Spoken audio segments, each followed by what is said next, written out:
अस्सलाम वालेकुम दोस्तों, मैं हूं मुश्ताक खटक। आप देख रहे हैं YouTube channel Mushtaq birds academy. दोस्तों, तमाम जगहों से यही प्रॉब्लम देखने को सुनने को मिल रही है कि परिंदों में सूखड़ा आ रहा है, यानी कि सूखड़े की बीमारी, सूखने की बीमारी। कमज़ोर जिस्म जब परिंदे का हो जाता है और सीने की हड्डी निकल आती है। आप लोगों को बताना है, क्योंकि जो लोग अनअवेयर हैं या जो लोग न्यू इस फील्ड में आए हैं, उन लोगों के लिए मैंने कहा कि कुछ अच्छा और बेहतर तरीके से बताया जाए। आज मैं आप लोगों को बताऊँगा कि सूखड़े की बीमारी क्या होती है, सूखड़े की बीमारी क्यों हो सकती है और सूखड़े की बीमारी को किस तरह से रोका जाता है। यानी कि सीप की हड्डी निकल आना, सीने की हड्डी निकल आना, या आम अल्फाज में यूँ समझ लें कि परिंदे का डट कर खाना लेकिन उस खुराक का असर जिस्म पर वाज़े ना होना और परिंदे में कहीं ना कहीं सुस्ती दिखना। अच्छा, मैं सूखड़े के हवाले से आपको बताऊंगा अभी कि सूखड़े के परिंदे को कैसे पहचाना जाएगा कि यार इसमें सूखड़ा है। सूखड़े का परिंदा कॉलोनी सेटअप में या केजेस में बज़ाहिर देखने से, एक नज़र देखने से अपने सिम्टम को ज़ाहिर नहीं करता। ये देखिए सूखड़े की बीमारी क्यों होती है। इंसानों में ज़्यादातर, अमूमन हमारे बच्चों में पेट में कीड़े हो जाते हैं। हम डॉक्टरों को कहते हैं कि यार ये दुनिया जहाँ का खा लेता है, दूसरे की प्लेटों में भी खा जाता है, इधर उधर का भी माल लपेट लेता है। ठीक है, सोने का निवाला भी खिला दो, हर तरह का फ्रूट खिला दो, प्योर जूस बना के दे दिए, लेकिन हमारा बच्चा या हमारा लड़का ये सेहतमंद नहीं होता। तो डॉक्टर फिर वो दवा दे देता है और उस दवा का एक प्रोसीजर होता है कि कितने टाइम भूखा रहना है, रात में लेनी है, किस तरह लेनी है। वो दवा दे देता है। दवा देने के बाद कहता है कि इसके पेट के जो कीड़े हैं वो एग्जिट हो जाएंगे। समझ रहे हैं। तो वो फिर क्या होता है, जब वो दवाई खा लेता है, दवाई खाने के बाद जब दवाई अपना असर करती है तो वो फिर जो है कीड़े उसके निकल जाते हैं। जब उसे कीड़े निकल जाते हैं तो ये खुराक बेसिकली कीड़े खा रहे होते हैं और बच्चे को असर नहीं लगती। खुराक की जो विटामिन, मिनरल, कैल्शियम, प्रोटीन जो भी जा रहा होता है वो उसके जिस्म पर नहीं लगता। उसका जिस्म फलता फूलता नहीं है, सूख जाता है, पीला हो जाता है, कांगड़ी हो जाता है। इसी तरह परिंदे में भी कीड़े हो जाते हैं, मैदे में, अंतड़ियों में, या यूँ समझ लें हम आम लफ्ज़ों में कहते हैं कि बस परिंदों के अंदर कीड़े हो जाते हैं जो कि इसकी खुराक को लगने नहीं देते और उसकी वजह से आहिस्ता आहिस्ता उसका जो हाजमे का निज़ाम सारा धर्म भरम हो जाता है। परिंदा बज़ाहिर आपको खुराक खाता हुआ भी दिखेगा, दाने की प्लेटों में दिखेगा कि वो खुराक खा रहा है। आपको दिखेगा यार ये हेल्दी है, एक्टिव है, तो खा रहा है, क्योंकि हमारा एक मयार है।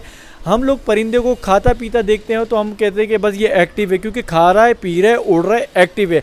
हम लोग ये नहीं देखते कि क्या वो जो खा रहा पी रहा है वो अपनी एक जो उसकी रिक्वायरमेंट है उस हिसाब से खा रहा है, यानी वो जितना खा सकता था उतना ही खा रहा है। इसका हमारे पास कोई पैमाना नहीं है। हम कैलकुलेट नहीं कर सकते कि परिंदा कितनी दफ़ा चोंच मारे और कितनी कंगनी के दाने या बाजरे के दाने उठाए जो उसकी रोज़मर्रा की खुराक है। हमें तो मालूम होता ही नहीं है। इसीलिए जब हम नज़र मारते हैं और हम देखते हैं वो परिंदा चुग रहा है दाना, तो हम समझते हैं दाना खा रहा है। हम करीब जाते हैं तो वो उड़ता भी है, उड़ के इधर उधर बैठ जाता है, हम समझते हैं फिटफाट है, क्योंकि हमारे जहनों में तो ये है कि बीमार परिंदा सिर्फ सरों को पर में डाल लेगा और एक कोने पे बैठ जाएगा। तो बात ये, बीमारी में फ़र्क होता है, इसी तरह सिम्टम में भी फ़र्क होता है। मैं कोशिश ये करता हूँ, क्योंकि जो मेरे सामने इस तरह की चीज़ आ जाती है ना जो यूनिक हो कि यार ये तो डायग्नोस एक आम बंदा कर ही नहीं पाएगा। अच्छा, अब वो दाना भी खाता है। अब आपको कैसे पता चलेगा? जब आप ऐसे परिंदों को देखें, मैं आपको हमेशा से कहता हूँ अपने केजेस में, कॉलोनी में सुबह शाम जाएं, सिर्फ दाना पानी नहीं डालें, आप एक नज़र देखें भी, हर परिंदे को थोड़े थोड़े सेकंड तक रुक के देखें उसकी एक्टिविटी क्या है, तो वहाँ आपको पता चलेगा कि कोई ना कोई प्रॉब्लम है। अब जब आप ऐसे परिंदे को देखेंगे ना थोड़ी देर के लिए, जो सीप में आया होगा, तो वो थोड़ी देर बाद क्या करेगा, वो थोड़े से सुस्ती का मुजाहरा करेगा, उसका जिस्म एक बेढंगा सा होगा, अपने शेप में नहीं होगा। यानी अगर वो जिसामत में आपके पास अच्छे साइज़ का था तो साइज़ तो उसका वही रहेगा, लेकिन उसकी जो गोलाई होती है ना, एक गुलाहट, वो ख़त्म हो जाएगी। आपको लंबूतरा सा दिखने लग जाएगा, क्योंकि वो यूँ इस तरह सूखा हो जाएगा। दूसरी चीज़, जब ये पीक पे चली जाती है और सीप बहुत ज़्यादा निकल आती है, तो आपको सम टाइम, थोड़े थोड़े टाइम के लिए परिंदा, जब वो दाना चुग रहा नहीं होगा, जब वो उछल कूद नहीं कर रहा होगा, एक जगह पे जब बैठा होगा, तो गैप से, यानी आप उसको देख रहे हैं, आपको बाजार ठीक भी लगेगा, उछलेगा कूदेगा, इधर उधर चला जाएगा, लेकिन आपको थोड़ी देर बाद दिखेगा कि वो उसने थोड़ा सा पैरों में सर डाला और हटा लिया। अब आपको जब उसकी फीदर बुरे लगेंगे, फीदर जो है ना यूँ फिक्स नहीं होंगे जिस्म के साथ, थोड़े से लटके वैसे होंगे, थोड़ा सा यूँ आंखें मतलब बंद निढाल सा भी होगा, दाने के पास अगर चला जाएगा तो बस दाना देखेगा, मजबूरी में खा लेगा। ये होती है सीप की बीमारी। अब आपने क्या करना है, उसको अंदर जाके पकड़ना है, डायग्नोस करना है। जिसकी आपको एक्टिविटी मशकूक लगेगी, आपने नेट से पकड़ा, उसको पकड़ने के बाद उसका एग्जामिन किया। अगर आपको ठीक लगता है, उसकी आंखें देखें, नाक देखें, चोंच देखें, पंजे देखें, सीप देखें, वेंट देखें, ये वाली सारी चीज़ें देखें, आपको सही लगेगा, गोश्त का भरा हुआ है, तो आप समझें कि वो थोड़ा सा सुस्ता आ गया है। बस जैसे होता है कोई बर्ड खा पी के भी सुस्ता ही लेता है। अगर तो आपको जब हाथ में लेंगे तो आपको वो इन सारी चीज़ों पे देखने के बाद कोई ना एक चीज़ को ज़ाहिर कर देगा। तो सीप की हड्डी तो वैसी चुभेगी, नोक की तरह निकली होगी, साइडें ख़त्म होंगी, एक हड्डी दिखेगी। वीडियो लंबी हो गई, लोग बेजार हो जाते हैं, लेकिन इस तरह से समझाने का मेरा ताल्लुक ही होता है, क्योंकि जब लोग दुआएं देते हैं ना मुझे कि यार आप जो समझाते हो वो हमारे भेजे में घुस जाता है, तो वो दुआएं जो हैं उसके लिए मैं कर रहा होता हूँ। जो शॉर्टकट वाले लोग हैं वो मेरी वीडियो में आगे पीछे हो जाया करें, क्योंकि उनको अगर मेरा समझ नहीं आता ना तो वो मेरे चैनल पे ना आए, क्योंकि मेरे चैनल पे मैं इन्फॉर्मेशन देता हूँ, लोगों को नुकसान से बचाता हूँ। और जो बात करता हूँ मैं सिर्फ यूट्यूब की फॉर्मेलिटी के लिए वीडियो नहीं बनाता। मेरी वीडियो बनाने का कॉन्सेप्ट होता है कि जो आप देख रहे हैं आपके दिमाग में घुस जाए, आपको पता चल जाए कि आपको किस बीमारी को किस तरह से डायग्नोस करना है, किस तरह से ट्रीटमेंट करना है। बहुत आसान है मेरे लिए कि मैं वीडियो पे आऊँ, सलाम करूँ, बोलूँ सूखड़े के लिए आप ये दवा इतने ml पानी में मिला के दें, सुबह शाम दें, ख़त्म, अल्लाह हाफिज़, वीडियो पसंद आई ये लाइक करें। ये बोलना मुझे आता है मेरे भाई, लेकिन ये ट्रीटमेंट नहीं है। आप किसी और बीमारी को किसी और में घुसेड़ देंगे, कोई और पानी किसी और में डाल देंगे, नहीं समझ आएगा। चले मेन पे आ जाता हूँ। तो जो शॉर्टकट वाले ना वो आगे पीछे हो जाए, जो समझते हैं, जो अपना कारवां लेके चलना चाहते हैं, जो बर्ड्स की दुनिया में आगे जाना चाहते हैं, शो को बिज़नेस हो जो भी उस तरह से आगे जाना चाहते हैं, वो मेरी वीडियो पे रहें। और वो रहते हैं, उन्हें पता होता है कि मैं जो बोल रहा हूँ तजुर्बे की बेस पे बोल रहा हूँ और उनका ही फ़ायदा है। अब इस कंडीशन में भाई लोग इलाज ढूंढते हैं। देखें, सबसे पहले एक चीज़ बताऊँ, पेट के कीड़ों का जो मैंने बताया, पेट के कीड़े एक मेजॉरिटी को हम कंसिडर करते हैं कि हाँ यार ये चीज़ हमारे इंसानों में भी मुशाबियत रखती है, तो इस तरह से। दूसरी चीज़ ये जो देखें, हमारा परिंदा है ना, वो दुनिया भर का गंद जो है ना खाता है साल भर। यानी कि हम उसको ग्रीन फूड दे रहे हैं, धो रहे हैं, नहीं धो रहे, ऐसे ही दे देते हैं। कोई भी चीज़ लाए जल्दी में, शॉर्टकट है, कोई फ़ोन आ गया, ऑफिस निकलना है, ऐसी बगैर धोए दिया। तो जो सब्ज़ियां अगर हम बात करें ग्रीन फूड की, तो वो जहाँ से आती हैं गंदा पानी लगा हुआ होता है, वहाँ पे बैक्टीरिया होते हैं, तो वो हम उसको दे देते हैं। या हम सही तरह धो नहीं पाते। पत्ते जो होते हैं, चाहे सलाद के पत्ते या कोई भी सब्ज़ी करवट ली होती है उसके बीच में होते हैं, उनकी जड़ों की जगह जहाँ कर्व होता है वहाँ पर जो जरासीम है वो भी पैदा होते हैं।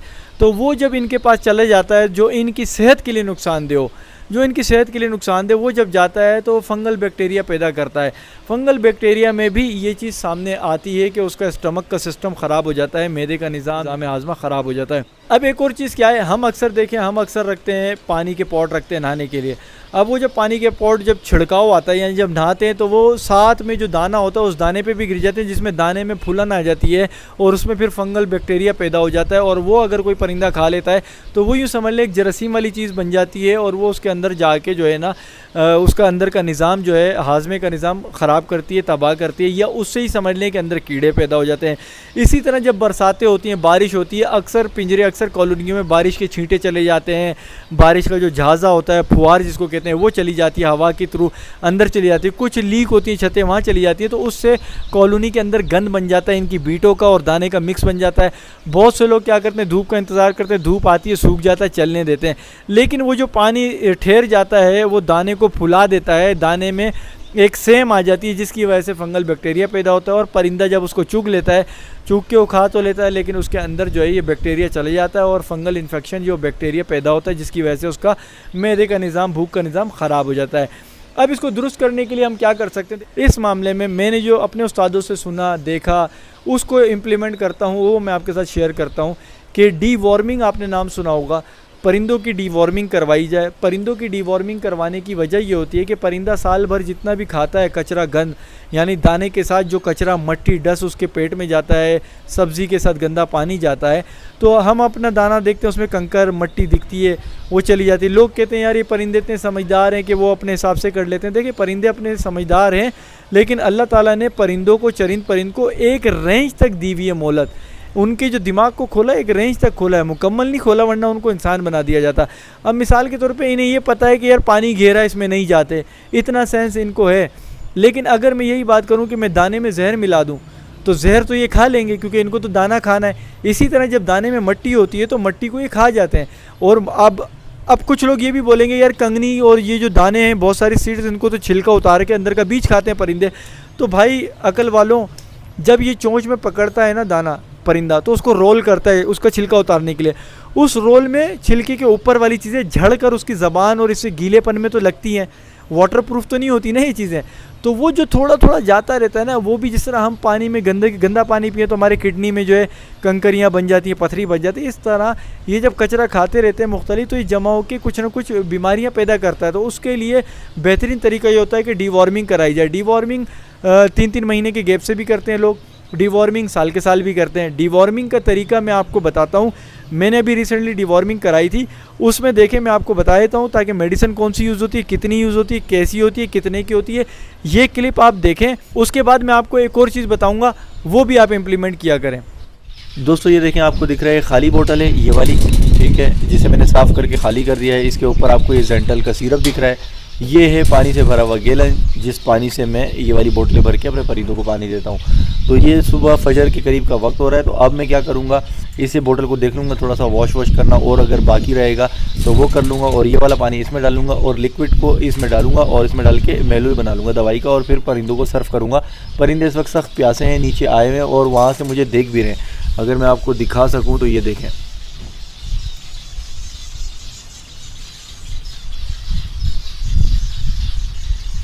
दिख रहे हैं, देखें नीचे की तरफ स्टिक पर बैठे में वो सामने, तो ये वेट कर रहे हैं तकरीबन। दोस्तों बोतल को मैंने अच्छी तरह वॉश कर लिया है। अब आप देखें इसकी जो लॉक वगैरह है वो साफ़ हो चुके हैं, बिल्कुल साफ़ सुथरी हो गई है। और अब जो है जेंटल इसमें मिलाएंगे, पानी डालेंगे और जेंटल मिला हुआ पानी जो है परिंदों को पिलाएंगे।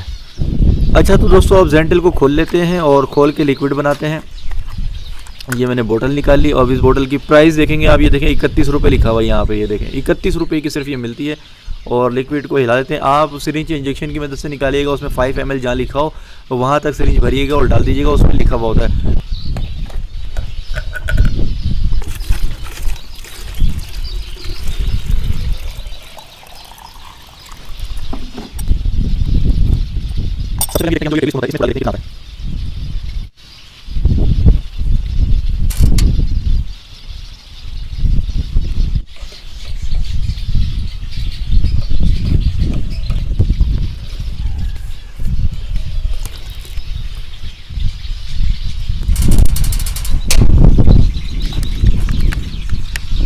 ये देखें दोस्तों, आपको नज़र आ रहा है, ये देखें पानी की बोतल के गिर जमा होना शुरू हो गए और अब ये लाइन लगाते रहेंगे और आते रहेंगे। अब आप देखते रहिए कि ये मैंने प्रैक्टिकली आपको करके दिखा दिया है। और इंशाअल्लाह तबारक व तआला जितने भी कीड़े शीड़े बैक्टीरिया इनके पेट में, मैदे में, अंतड़ियों में, गले में, पोटे में, सब इंशाअल्लाह क्लियर हो जाएगा।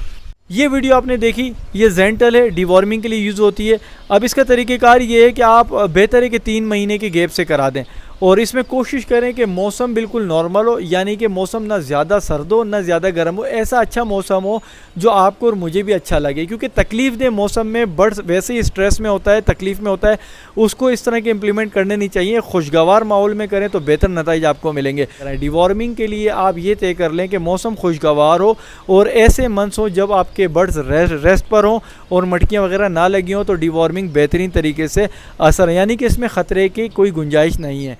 रिस्क लेना अलग चीज़ होता है और एक मेजॉरिटी में अक्सरियत के हिसाब से बात करना अलग होता है। मैं इस वक्त आपको अक्सरियत के हवाले से एजुकेट कर रहा हूँ। अब दूसरा आ जाते हैं कि अगर आप इससे बचना चाहते हैं, इससे क्या, अगर आप हर मेडिसिन से बचना चाहते हैं तो आपको मैं बताता हूँ कि आपने करना क्या है। आपने एप्पल साइडर विनेगर, ये जो आपको दिख रहा है बोतल की जो शक्ल है, इसका इस्तेमाल रखना है। अगर आप हर 15 दिन बाद अपने बर्ड्स को अपने केजेस में, कॉलोनी में एप्पल साइडर विनीगर का इस्तेमाल रखेंगे तो ये एंटी फंगल बैक्टीरिया होता है। ये बैक्टीरिया के ख़िलाफ़ लड़ता है, बैक्टीरिया पैदा नहीं होने देता, बैक्टीरिया को मतलब किल करता है।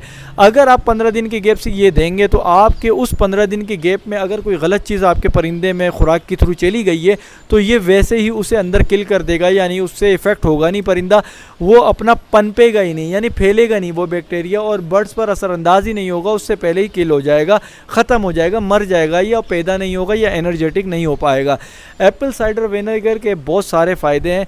यहाँ पर मैं बताऊं कि रूटीन में परिंदों को रखने से आप कई सारी बीमारियों से दूर रह सकते हैं। लेकिन सूखड़े की बीमारी का जहाँ इलाज होगा, सूखड़े की बीमारी के लिए आपने डिवॉर्मिंग करनी है, ठीक है। डिवॉर्मिंग से अंदर स्टमक वगैरह निज़ाम सारा कीड़े मीड़े सब ख़त्म हो जाएंगे। एप्पल साइडर विनेगर को हिस्सा बना लें रूटीन का। रूटीन से मुराद ये नहीं कि रोज़ मत देना, रूटीन से मुराद ये होती है कि आप अपनी हॉबी की रूटीन का हिस्सा बनाएं कि आपके पास एप्पल साइडर विनेगर अच्छी कंपनी का हो जिसे आप इस्तेमाल करा सकें हर 15 दिन में। तरीक़ेकार मैं आपको बताता हूँ। 1 लीटर पानी में 3 ml या 4 ml एप्पल साइडर विनेगर दें और इन्हें दें।